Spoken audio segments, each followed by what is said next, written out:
Hello everyone, in this video I am going to show you how to change ringtone on Samsung. So let's begin. First, make sure that you are connected with the internet, and once connected with the internet simply go and open settings.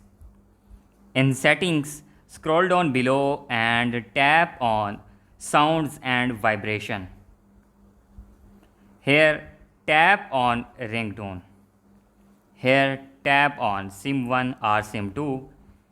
Here you will select your preferred ringtone and set it as the default ringtone on your Samsung phone. But before you go, please like, share and subscribe.